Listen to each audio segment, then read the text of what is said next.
Hello guys, welcome to dream world. अब आगे फिर एक दिन सभी कंपनियों को अवार्ड फंक्शन का इनविटेशन आता है, जिसमें वांग कंपनी को भी इनवाइट किया गया था। इसमें विंग वांगजी के अलावा कई और एक्टर्स को नॉमिनेट किया जाता है, जिसमें वांगजी और विंग को वैनलिन कपल एंट्री के लिए कहता है और कहता है कि तुम दोनों को कपल आउटफिट भी पहनना पड़ेगा, जिस पर विंग और वांगजी मान जाते हैं। वांगजी विंग कपल ड्रेस में बहुत हैंडसम लग रहे थे। वांगजी ने ब्लैक शर्ट और वाइट सूट पहना था, वहीं विंग ने वाइट कलर की शर्ट और ब्लैक कलर का सूट पहना था। उन दोनों सूट में वाइट एंड ब्लैक रोज को अपने पॉकेट में लगाया था। जब विंग वांगजी को देखता है तो देखता ही रह जाता है, पर वही वांगजी जब विंग को देखता है तो वह सिर्फ एक बार उसको देखता है और अपना फेस को दूसरी तरफ कर लेता है। फिर बाकी के लोग सभी लोग भी तैयार हो जाते हैं, जिसके बाद वह अवार्ड फंक्शन के लिए चले जाते हैं।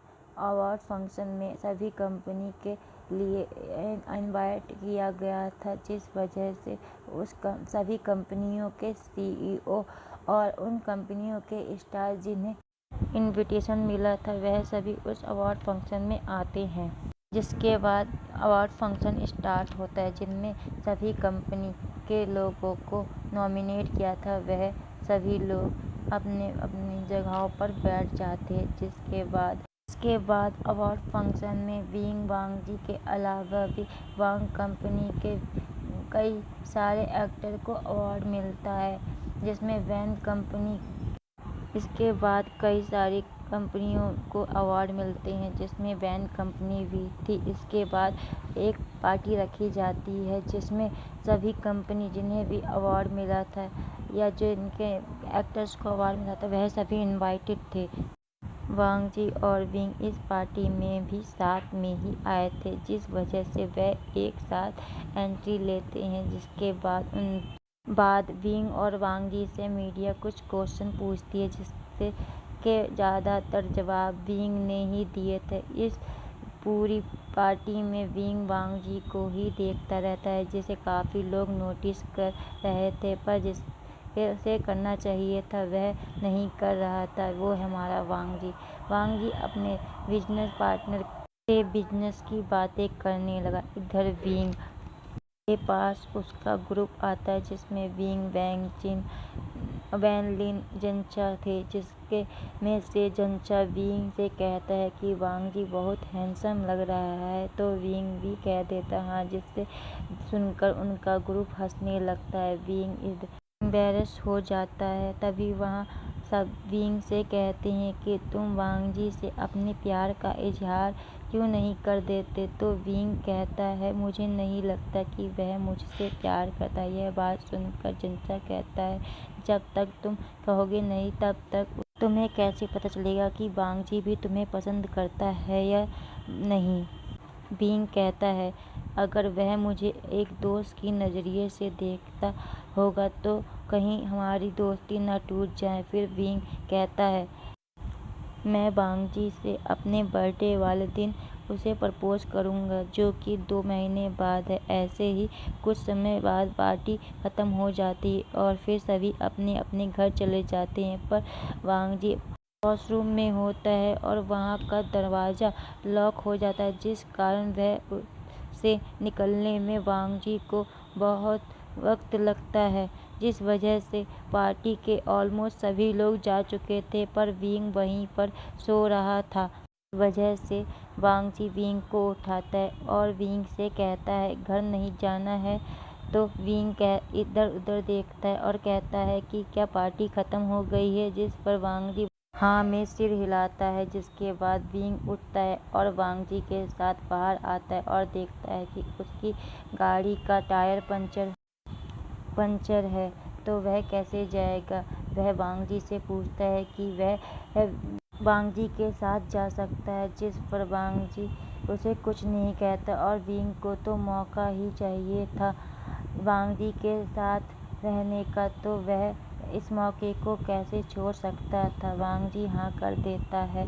कुछ देर के बाद वांगजी और विंग कार में होते हैं। वांग जी कार चला रहा था। विंग पूरे रास्ते बोलता है और Wang ji hello guys welcome to dream world. Wang ji car चलाता है। विंग पूरे रास्ते बातें करता रहता है और वांग जी बीच बीच में कुछ बातों का जवाब देता है और फिर वांग जी विंग को उसके घर छोड़ आता है और फिर अपने घर जाकर फ्रेश होकर सो जाता है। और दूसरी तरफ विंग का घर एक पॉश इलाके में था और वह ज़्यादा बड़ा तो नहीं फिर भी काफ़ी बड़ा था। वह विंग और जंचा दोनों साथ में ही रहते थे। वह सेकंड फ्लोर घर था जिसमें नीचे के फ्लोर में जंचा और गेस्ट रूम थे, पर विंग ऊपर के फ्लोर में रहता था। वहाँ जिम जो कि चारों ओर से ग्लास का बना हुआ था और वहाँ पर हर प्रकार के जिम इंस्ट्रूमेंट रखे हुए थे। वहाँ पर एक मूवी रूम भी था जिसमें एक बड़ी सी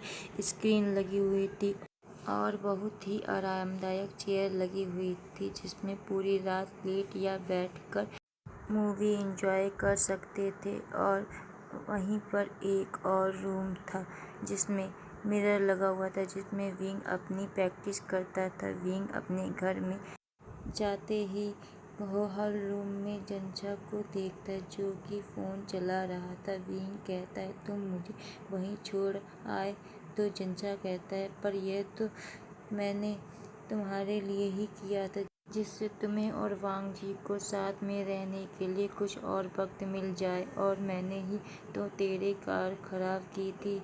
जिसपे विंग जंचा को मारने के लिए उसके पीछे भागता है। जंचा विंग से भाग भाग कर थक जाता है।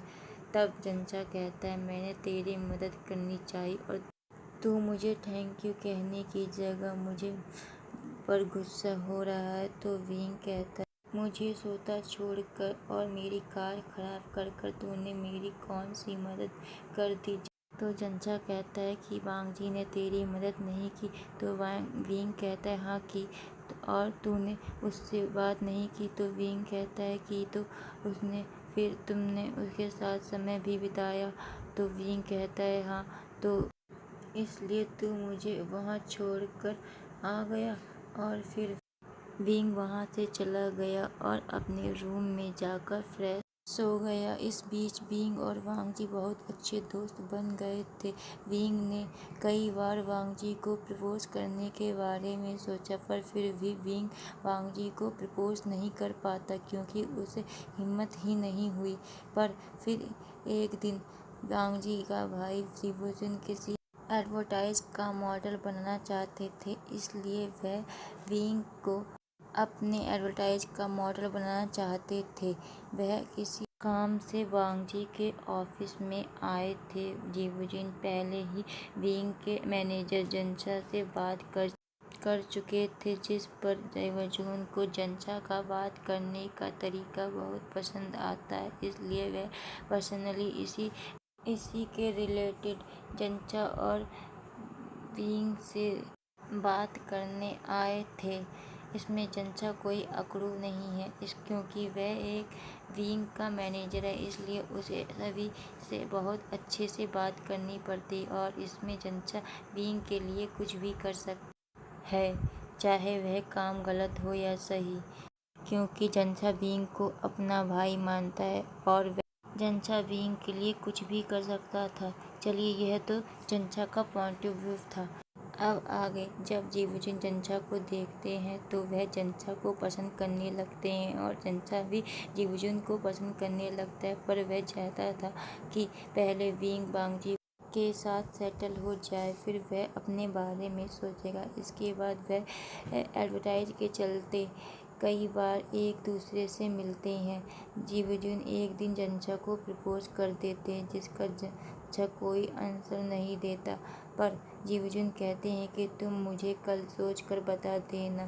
जंचा भी कुछ नहीं कहता और फिर वह दोनों अपने अपने घर चले जाते हैं, जिस पर जंचा यह बात घर जाकर विंग को बताता है। तो विंग जंचा से हाँ कहने के लिए कहता है, पर जंचा भी सोचता रहता है। तो विंग कहता है अगर तुम जिवुजिन को हाँ करोगे तो मैं और तुम हमेशा साथ रहेंगे। जिस पर जंशा पूछता है वो कैसे, तो विंग कहता है कि तुम जेबूजून के साथ, मैं लंजा के साथ। और फिर इसी बीच जेबूजून ने ही विंग को बताया था। हेलो का